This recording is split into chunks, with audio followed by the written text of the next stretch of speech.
Once again, welcome you all in the chemistry class, 12th class students. Here we are on the last class of our chapter number 4. Maybe it was not our last class. Let us see. So now, today we are going to discuss the NCERT exercise of chapter number 1st. Let me clear you one thing. A lot of MCQs were there in your exam this time, but along with MCQs some of the subjective type questions are also there, but you have to go through the NCERT properly for the MCQs question. I am not able to send you all the MCQs questions. Some of them I will share with you, but you have to go through the NCERT properly so that you will not face any kind of problem in solving the MCQs. Okay, so now today I'm just discuss the NCERT exercise and the question which is typical. I'm going to share the solution with you. So here are our first question, that is on page number you can see 98 in text questionnaire. First, for the reaction R2P, the concentration of reactant changes from 0.03 molar to 0.025 molar. It means it's your initial concentration, it's your final concentration, and for the change in this concentration the time is 25 minutes. You have to calculate the average rate of the reaction using unit of time in both minute and second. तो I hope इसमें तो आपको कोई problem नहीं होगी. मैं simple formula लिख रही हूँ. आपको पता है the what do you mean by rate. Rate is equals to delta R upon delta T. Delta R आपका क्या होता है, R minus R not upon delta T. ठीक है, तो आपको पता है चेंज इन कंसनट्रेशन हम माइनस का लेके चलते हैं because we are considering the reactant here. Minus sign indicate the decrease in the concentration of reactant. तो यहाँ पर वैल्यूज़ रखिए आप. जब आप वैल्यूज़ रखोगे आर की, R is the final concentration that is 0.02, R not is the initial concentration that is 0.03, and delta T change in time is 25 minute because the reaction will take 25 minutes to accomplish. तो आप यहाँ पर value रखिए. जब आप 0.02 में से 0.03 minus करेंगे तो माइनस का 0.01 आएगा और ये माइनस माइनस खुद से कैंसिल हो गया. देखिए, अदरवाइज आप रहने भी दे सकते हैं. Negative size just indicate the decrease in concentration. Time को आपको दो बार रखना है, एक बार मिनट में रखना है और एक बार सेकेंड में रखना है, तो दो रेट निकल जाएंगे. ये क्वेश्चन मैं करा चुकी हूँ आई थिंक. नेक्स्ट देखिए, in a reaction twice of A to product, the concentration of A decreases from 0.5 mole per liter to 0.4 mole per liter in 10 minutes. Calculate the rate during this interval. तो अब आप देखिए इस equation के लिए आप rate कैसे लिखेंगे. You are provided with 2A will give product. तो मैंने आपको क्या बताया था, रेट इज़, अगर हम एक ही टर्म्स में निकाल रहे हैं तो एक ही दे रखा है. चेंज इन माइनस साइन लगाते हैं तो change in concentration of A upon, अब यहाँ पर आपको इंटरवल, आप डेल्टा भी निकाल सकते हैं, आप डी भी निकाल सकते हैं, इट्स योर विश. लेकिन आगे यहाँ पे देखिए स्टोइचियोमेट्री क्या है, 2 है, तो हम इस स्टोइचियोमेट्री को हम डिवाइड में लिखते हैं. 1/2 डेल्टा ए आप निकालिए, what will be the change in concentration air, और टाइम आपको दे ही रखा है. तो आई होप ये क्वेश्चन भी हो जाएगा. चलिए अब हम आगे चलते हैं. नेक्स्ट इज अच्छा, I hope that example you will able to do. चलिए एक बार डिस्कस कर लेते हैं. You have to calculate the overall order of reaction which has the rate equation. ये rate different, these are known as rate law, differential rate equation और simple rate expression.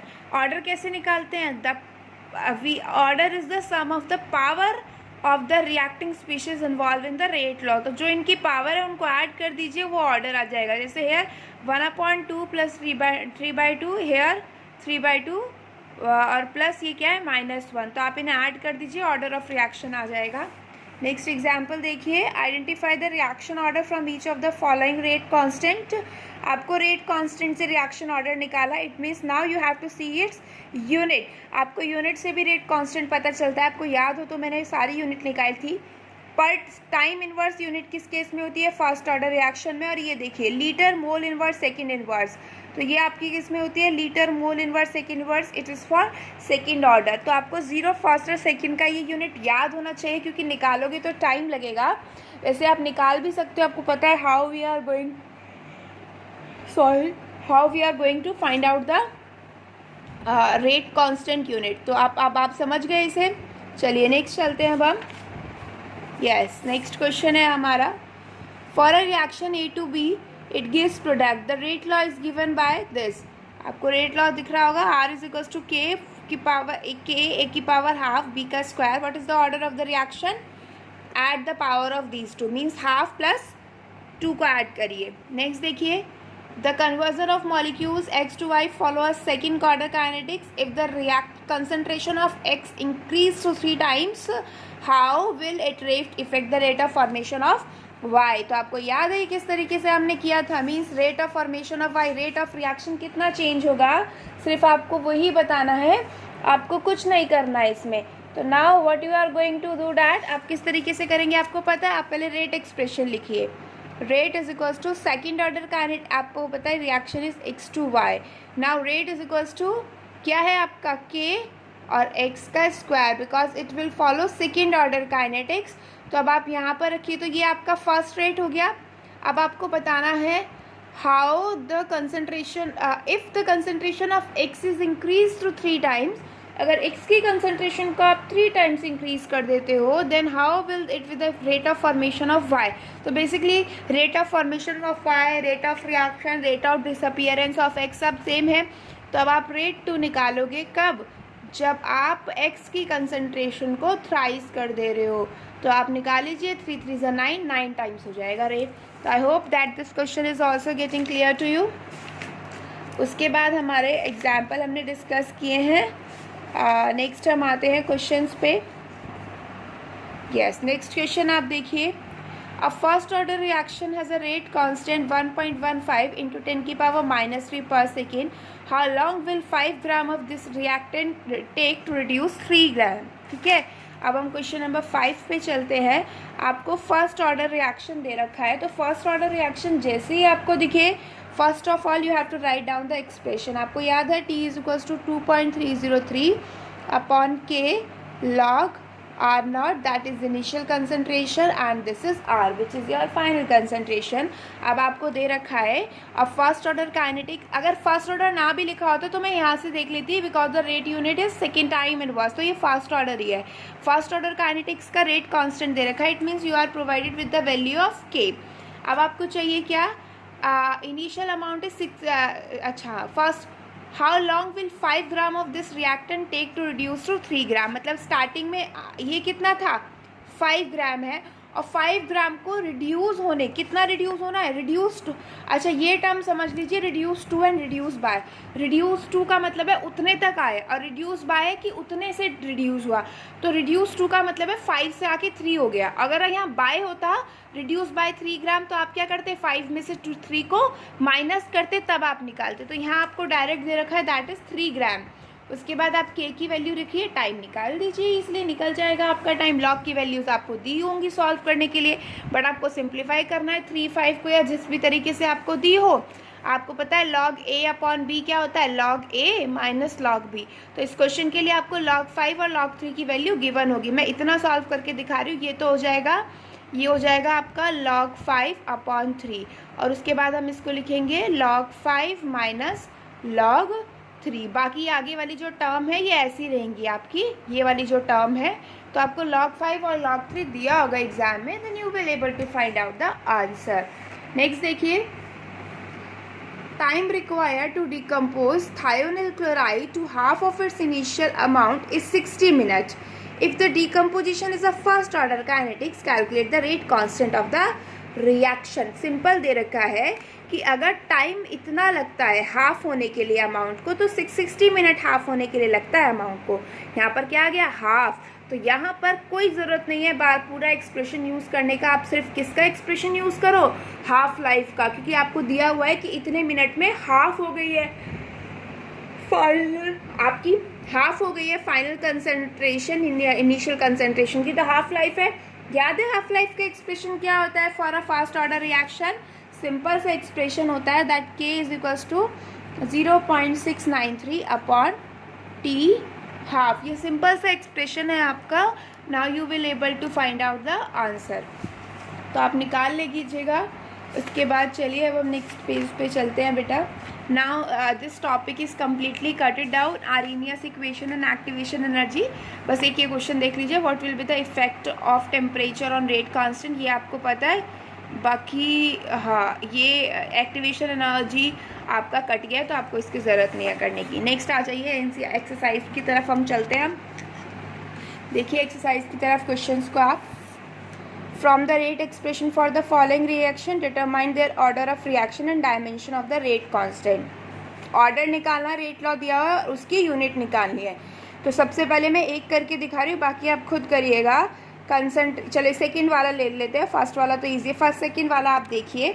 ठीक है, सेकंड पार्ट में मैं लिख दे रही हूँ यहाँ. रेट देखिए आपको क्या दिया हुआ है. रेट इज इक्वल्स टू, देखिए यहाँ क्या दिया है. रेट इज इक्वल्स टू के H2O2 और I माइनस. ये इक्वेशन आपको दी हुई है.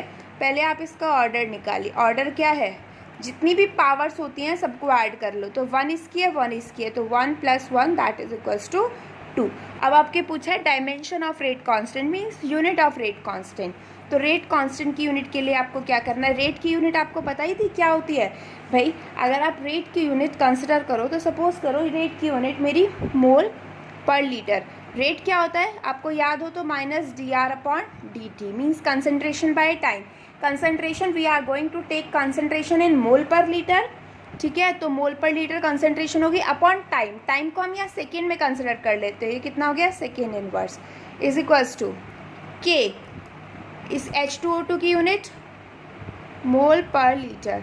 ठीक है, और फिर I माइनस की कंसनट्रेशन की यूनिट भी मोल पर लीटर. तो अब आप देखिए 1 मोल पर लीटर से 1 मोल पर लीटर कैंसिल हो जाएगा. के की यूनिट क्या आ जाएगी, इसको इधर लेकर आइए.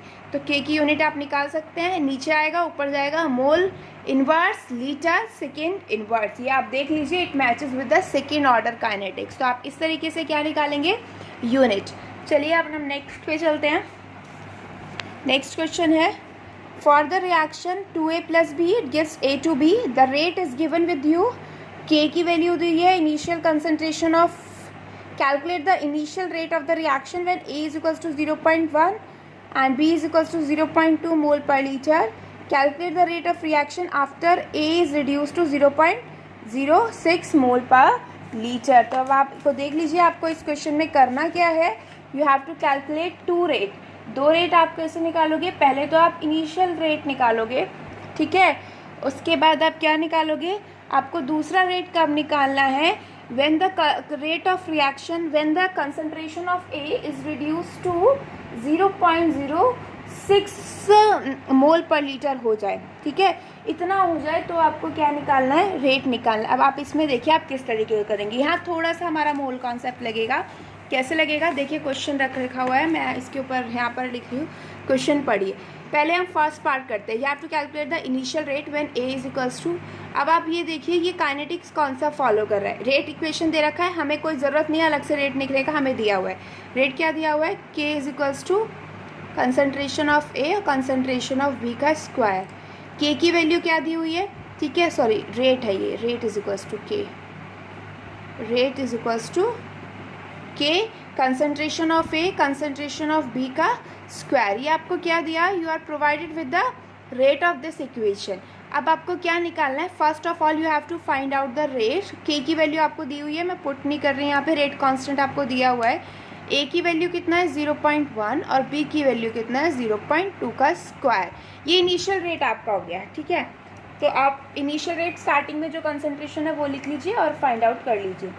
ठीक है, अब हम चलते हैं next thing, that is your, चलिए नेक्स्ट चलते हैं हम लोग उसकी तरफ.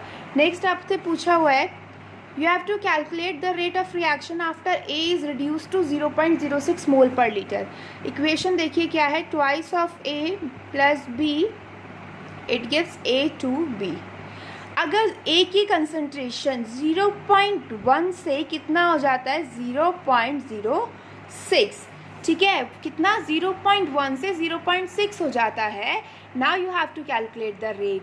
तो अब आप देखिए दो कंसंट्रेशन दे दी, एक तो इनिशियल पे पूछा और एक पूछा if the concentration of A is reduce to 0.06 calculate the rate.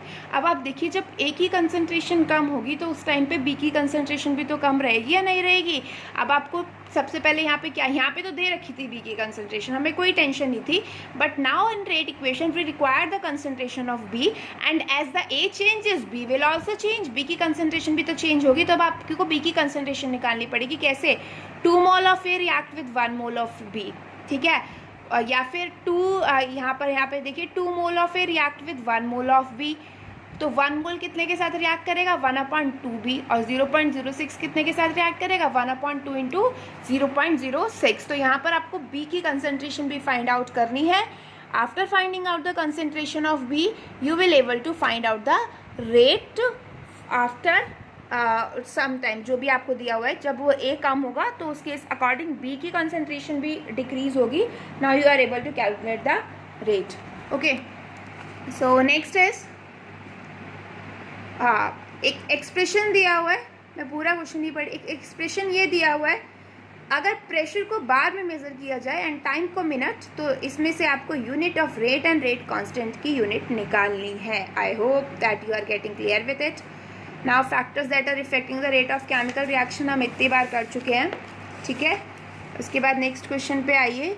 A reaction is second order with respect to a reactant, how is the rate of reaction affected if the concentration of reactant is double. एक equation है, second order है with respect to reactant, यानी आपका R convert हो रहा है P में, तो रेट आपका किसका है? Rate is equals to K R का स्क्वायर। हम तो डायरेक्ट ये लिख लेते हैं, ठीक है। अब आप देखिए क्या दे रखा है आपको, पहले आपको रेट बताना है, अगर A की जगह R की जगह 2R आ जाए, फिर आपको रेट बताना है अगर R की जगह R/2 आ जाए, तो आप ये कर लीजिएगा। नेक्स्ट है, अच्छा, क्वांटिटेटिवली मैंने आपको इक्वेशन बताई है, अरेनियस इक्वेशन। आप अगर ऐसा क्वेश्चन आता है तो आप लिख सकते हैं, although Arrhenius equation is related, but still आप एक इक्वेशन को याद कर लीजिए। नेक्स्ट है, in a pseudo first order hydrolysis of ester in water the following result were obtain. Now this is the important thing, what do you mean by pseudo first order reaction. अच्छा हुआ मुझे याद आ गया, मैंने यहीं से इसको करा ले रही हूँ, एस्टर दिया हुआ है, ठीक है। चलिए अब हम सूडो फास्ट ऑर्डर रिएक्शन देखते हैं। आपने आई होप कि ये सूडो वर्ड कहीं भी पढ़ा होगा, मुझे याद है आपको मैंने पढ़ाया है pseudo first order, pseudo word, pseudo first order reaction, ठीक है। एग्जाम्पल मैं ले रही हूँ,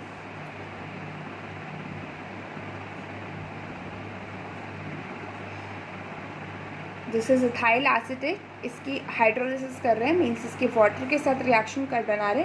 प्रोडक्ट आपको पता ही होगा, एसिड विद अल्कोहल। भाई यहाँ से टूटता है, एक तरफ H जाता है, एक तरफ OH जाता है, और एक तरफ आपका OH जाएगा, ठीक है।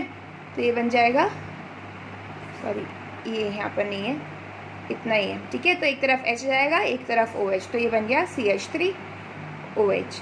This is hydrolysis of ester. अब इस रिएक्शन को मैं सूडो फास्ट ऑर्डर रिएक्शन क्यों कहूँगी, ठीक है, मतलब एक्सपेरिमेंटली भी हमें लगता है, एक्सपेरिमेंटली भी है, जब हम इसका रेट कैलकुलेट करते हैं, rate is equals to K dash. अब ये समझ में आ जाएगा मैंने K डैश क्यों लिया है, ये K ही ले लीजिए, कोई बात नहीं, ये ठीक है ना। ये अब होता क्या है एक्चुअली इस रिएक्शन के केस में, व्हाट हैपन इज दिस, आपको पता है if you are going to take 1 litre of water, तो बेसिकली इसके मोल्स कितने होते हैं? 55.5 मोल, ठीक है। नॉर्मली हम वाटर को बहुत एक्सेस में लेते हैं, किस में लेते हैं? वाटर को एक्सेस में। अब सपोज करो इसका तो रिएक्ट कर रहा है 0.5 मोल, आप देख रहे हैं इसका 1 मोल इसके 1 मोल के साथ रिएक्ट कर रहा है। बेसिकली अगर सपोज करो इसका 0.5 मोल रिएक्ट कर रहा है, तो इसके भी कितने मोल जाएंगे? 0.5, ठीक है। इथाइल एसीटेट की कंसंट्रेशन मैंने ली है 1 मोलर, और इसकी मैंने ली है 55.5 मोल इसके लिए, और इसके 1 मोल लिए। अब सपोज करो अगर इसके 1 मोल में से 0.5 मोल रिएक्ट करते हैं, तो वाटर के भी कितने रिएक्ट करेंगे? 0.5 मोल। इसके 0.5 मोल रिएक्ट होने के बाद कितना बचता है? 0.5, और इसके 0.5 रिएक्ट होने के बाद कितना बचता है? 55। तो आप देखिए वाटर की कंसंट्रेशन पे कोई भी इफेक्ट नहीं पड़ा, ज़्यादा इफेक्ट नहीं पड़ा, इट ऑलमोस्ट रिमेन्स कांस्टेंट। तो इट मीन्स कांस्टेंट होगा, चेंज नहीं होगा। जब चेंज नहीं दिख रहा हमें ज़्यादा, तो वो रेट ऑफ रिएक्शन को कैसे इफेक्ट करेगा? So these are known to be pseudo first order reaction. those who are appearing to be a second order or more reaction but actually they are first order reaction, and this happens only when one of the reactant is taken in the excess. अगर आपको लग रहा है किसी reaction में कि वो second order है, बट अगर आप वहाँ पर जनरली वाटर देखो या फिर कोई ऐसा reactant that will taken in the excess amount, बहुत ज़्यादा अमाउंट में लिया है, then that reaction is known as pseudo first order reaction. तो यहाँ पर जो आपका वाटर है उसकी कंसेंट्रेशन पे ज़्यादा इफेक्ट नहीं पड़ेगा, तो यहाँ पर K और H2O मिल के एक नया कांस्टेंट बना लेंगे K डैश। तो आपका रेट किसके इक्वल हो जाएगा? K dash concentration of CH3COOH। तो pseudo first order reaction, pseudo का मतलब होता है फेक, धोखा, लगने में सेकेंड ऑर्डर लग रही है लेकिन है क्या? First order, because one of the reactant is taken is excess. तो अगर उसकी कंसनट्रेशन पे ज़्यादा इफेक्ट नहीं पड़ रहा है, अगर ज़्यादा इफेक्ट नहीं पड़ रहा है मतलब concentration does not change much, तो रेट पे भी ज़्यादा इफेक्ट नहीं पड़ेगा, इसलिए हम उसकी कंसनट्रेशन को क्या ले लेते हैं? कॉन्स्टेंट। तब आप अपने क्वेश्चन पे आ जाइए। द क्वेश्चन इज, क्वेश्चन आपको दिया हुआ है a reaction is you have to calculate the average rate of reaction between the time interval of 30 to 60 second. आपको एवरेज रेट बता रखा है, सिंपल क्या करना होता है? 30 सेकेंड पे देखो, C at 30 second what will be the concentration? 0.31। C at 60 second the concentration is 0.17। तो इस टाइम इंटरवल में मतलब 30 से 60 पहुंचने में जो रेट ऑफ रिएक्शन हुआ वो, तो आपको क्या करना है? ये माइनस ये और ये माइनस ये और ये माइनस ये, दोनों का कंसनट्रेशन को माइनस करो, टाइम को माइनस करो, दोनों को डिवाइड करो, रेट आ गया। Now next you have to calculate the pseudo first order rate constant for the hydrolysis of ester, mean you have to calculate the value of K। तो आपको K की वैल्यू कैलकुलेट करनी है, तो K की value calculate करने के लिए you have to take initial and final concentration. तो यहाँ पर आप क्या करोगे? यहाँ पे आपकी केसेस बनेंगे। कैसे? आपका पहले देखिए ये टाइम कितना है? 30 मिनट जा रहा है, इन दोनों के बीच का डिफरेंस कितना है? 30 मिनट। तो आपको K निकालना है। K के लिए फॉर्मूला पता है आपको फर्स्ट ऑर्डर काइनेटिक्स का क्या होता है। उसके बाद इनिशियल और फाइनल, इनिशियल ये है, फाइनल ये, पहला निकल गया।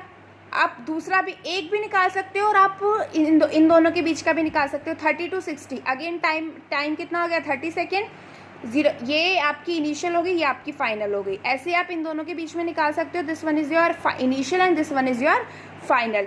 तो आप तीन रेट कांस्टेंट निकाले कि तीनों का एवरेज भी ले सकते हो, अदरवाइज आप एक भी निकाल सकते हो। कंसंट्रेशन आपको दी हुई है, आपको इनिशियल और फाइनल आइडेंटिफाई करनी है। उसके बाद नेक्स्ट आते हैं, a reaction is first order in A and second order in B, write the differential rate equation। Simple है, फर्स्ट ऑर्डर A के रेस्पेक्ट में है, rate is equals to K, मतलब A की पावर तो 1 ही रहेगी, और second order in respect to B लिख दिया मैंने। सेकेंड है इसका, how is the rate affected when the concentration of B 3 times. अगर B को किसके इक्वल कर दिया? 3B के, तो रेट रिएक्शन इफेक्ट। उसके बाद है सेकेंड थर्ड पार्ट, अगर दोनों की कंसंट्रेशन को डबल कर दिया then how the rate is affected. तो आई होप कि आप कर लेंगे इस क्वेश्चन को। उसके बाद भी आता है यस नेक्स्ट देखिए, नेक्स्ट क्वेश्चन की हमारा बहुत इंपॉर्टेंट क्वेश्चन आ गया है, 10th क्वेश्चन आया है हमारा, ठीक है। तो अब आपको देखिए इसमें क्या करना है। you are having in a reaction between A and B the initial rate of reaction was measured for different initial concentration of A and B। A और B की अलग अलग concentration, और ये आपका क्या है? इनिशियल रेट है। तो ये आपका इनिशियल रेट है और ये आपके रेट दे रखे हैं सबके, इस कंसंट्रेशन के रेस्पेक्ट में, इस कंसंट्रेशन के रेस्पेक्ट में और इस कंसंट्रेशन के रेस्पेक्ट में। तो अब आपको निकालना है ऑर्डर ऑफ द रिएक्शन। तो अब आप इस ऑर्डर ऑफ द रिएक्शन को किस तरीके से फाइंड आउट करोगे, ठीक है। तो यहाँ पर बेसिकली सबसे पहले क्या होता है, आप मान के चलिए, आप क्या मान लीजिए, मान लीजिए इस रिएक्शन में, अच्छा आपको दोनों निकालने हैं, order with respect to A and order with respect to B। तो अब देखिए how we are going to find out this equation. You have to calculate the reaction order of reaction with respect to A and B। अगर यहाँ से पूरी reaction का rate पूछा होता तो ये क्वेश्चन हमारे लिए बहुत सिंपल था। कैसे? सिंपल नहीं, थोड़ा टिपिकल था। ए मतलब पूरी रिएक्शन का रेट, हम क्या करते हैं, हम मानते इसे पहले फर्स्ट ऑर्डर रिएक्शन, ठीक है। तो ये आपको इनिशियल और फाइनल दी होती कंसंट्रेशन, इनिशियल मानती मैं, फाइनल मानती, फिर इन दोनों का मैं रेट कांस्टेंट निकालती, फिर इसे इनिशियल मान के इसके फाइनल मानती, इस तरीके से, और रेट कांस्टेंट निकालती। वो मेरे लिए थोड़ा टिपिकल होता है। अब यहाँ पर क्या हो रहा है, आपको A और B के रेस्पेक्ट में ऑर्डर पूछा है, मीन्स रेट इक्वेशन आपको दी हुई है, के, ए की पावर में m मान लूँ और b की पावर में क्या मान लूँ n। ठीक है, अब यहाँ पर रेट 1 देखिए, रेट 1 आपको दिख रहा है क्या दिया हुआ है बेटा? रेट 1 कितना इक्वल है? Rate 1 is equals to 5.07 into 10 की पावर -5।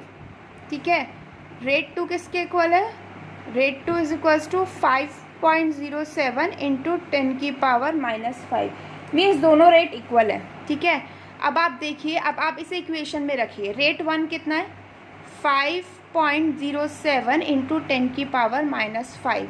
रेट 1 जब है तो ए की कंसंट्रेशन कितनी है? के, ए की कंसंट्रेशन 0.20 की पावर है ना, और बी की कंसंट्रेशन क्या है? 0.30 की पावर m और n। ठीक है, और उसके बाद रेट 2 देखिए, रेट 2 इज सेम 5.07 इंटू 10 की पावर -5 इज इक्वल्स टू के। Now the concentration of A will be 0.20 और कंसंट्रेशन ऑफ बी कितना है? 0.10 की पावर n। अब इनको क्या करना है? डिवाइड कर दो। डिवाइड करने से देखो क्या होगा, इससे ये कट गया, इससे ये कट गया, दोनों सेम है और दोनों की पावर भी सेम है। भाई m तो सेम होगा, ये कट गया, यानी अब आप देखिए यहाँ पर क्या आया। अब आप देखिए यहाँ पर क्या है? 0.3 बाई 10 से ये गया 3, तो क्या बचा? 3 की पावर n। ठीक है, 3 की power n is equals to आप क्या लिख सकते हो? 1 है ना, इधर 1 ही तो बचा, तो मैं 1 की पावर क्या लिख सकती हूँ? सेम। आई होप आपने मैथ्स में ऐसे क्वेश्चन ऐसे करे हों कि जब आपको क्वेश्चन निकालने होते हैं, किसी तरीके से फाइंड आउट करना होता है, तो आप क्या करते हो? पावर को मैच करते हो। क्या करते हो आप? पावर को मैच करते हो। 3 की पावर n है और 1 की पावर 0 है, और ये दोनों क्या है? इक्वल है, तो इट मीन्स n क्या होगा? 0, तभी तो होगा ना भाई। ये दोनों, ये पूरी क्वांटिटी इक्वल कब होगी? 1 की पावर तो 0 है, तो इधर तो 1 ही आना है, तो इसका मतलब इधर भी 1 आना है। वो कब आएगा? जब n की वैल्यू किसके इक्वल होगी? 0 के। तो मैंने एक ऑर्डर ऑफ रिएक्शन निकाल लीजिए। अब आपको ऐसा ऑर्डर ऑफ रिएक्शन लेना है जिसमें आपकी किसकी कोई भी दूसरी वैल्यू कैंसिल हो जाए और आप इसे निकाल सके। तो आप कुछ भी सर्च कर सकते हैं। रेट 2 को रेट 3 से मैंने n निकाल के आपको बता दिया। ठीक है, अब आपको m खुद निकालना है। How you are going to find out the value of m। तो अब आप देखिएगा कि आप m की वैल्यू को किस तरीके से फाइंड आउट करेंगे, तो आपको m की वैल्यू भी आ जाएगी। b का ऑर्डर मैंने बता दिया, b के रेस्पेक्ट में 0 है। m आप खुद रेट को डिवाइड करिए, खुद फाइंड आउट करिए। ठीक है, तो चलिए अब हम अपने नेक्स्ट क्वेश्चन पे चलते हैं। Next question is the following result have been obtain during the kinetic studies of the reaction 2a + b give c + d। Determine the rate law and rate constant for the reaction. अब इसके लिए आपको क्या determine करना है? Rate law determine करना है, rate of the reaction. Rate law का मतलब क्या है? वही कि आपको ए के रेस्पेक्ट में ऑर्डर और बी के रेस्पेक्ट में। भाई रेट लॉ क्या होता है? रेट लॉ होता है रेट इज इक्वल्स टू के, ए की पावर x या m कुछ भी मान लो, और b की power y। Again same question, you have to find out the value of x and y। तो वो भी आप यही करोगे, और उसके बाद आपको क्या फाइंड आउट करना है? Rate constant. जब आपका रेट लॉ फाइंड आउट हो जाएगा तो आप किसी भी रेट इक्वेशन, रेट को उठाइए। भाई सपोज करो मैंने फाइंड आउट कर लिया कि मेरे x की वैल्यू जो है आएगी, कि मेरी जो आपकी x की वैल्यू आई है, कि एक की वैल्यू आई है 0 और एक की वैल्यू आई है 1। ठीक है, तो आप इस इक्वेशन में 0 और 1 पुट करो और कोई भी कंसंट्रेशन उठा लो। सपोज करो मैंने ये फर्स्ट वाला डाटा ले लिया है, पूरा फर्स्ट वाले डाटा को यहाँ पुट करो और के की वैल्यू निकाल लो। इजी है, सिंपल क्वेश्चन है। ठीक है, तो I hope that you are able to do it. Next question अब हम आते हैं। The reaction between A and B is first order with respect to A and 0 order with respect to B. Fill in the blanks of the following table. आपको इनके blanks भरने हैं। देखिए calculate करके किस तरीके से आप भरोगे। डिवाइड, कंपेयर करना आपके लिए ज़्यादा इजी रहेगा, सो डू डैट। ओके, मतलब 2 रेट को ले लो। भाई ये दे रखा है, इस रेट को फुल करो और इस रेट को लो, इसकी कंसंट्रेशन x मान लो, दोनों को डिवाइड कर लो। डिवाइड करके x की वैल्यू आपकी निकलेगी। यहाँ पे क्या नहीं निकलेगा? भाई रेट लॉ दे रखा है एक्सप्रेशन, उस रेट लॉ में रेट 1 पुट करो, रेट 2 पुट करो, इसकी मान लो x, दोनों को डिवाइड कर दो, x की वैल्यू आ जाएगी। फिर इन दोनों को ले लो, ठीक है, या फिर जो आपने x की वैल्यू निकाली है इन दोनों को ले लो। आपको इनकी वैल्यू पता है, इनकी वैल्यू पता है, इन दोनों को डिवाइड करो, इसको मान लो y, ही वैल्यू आ जाएगी।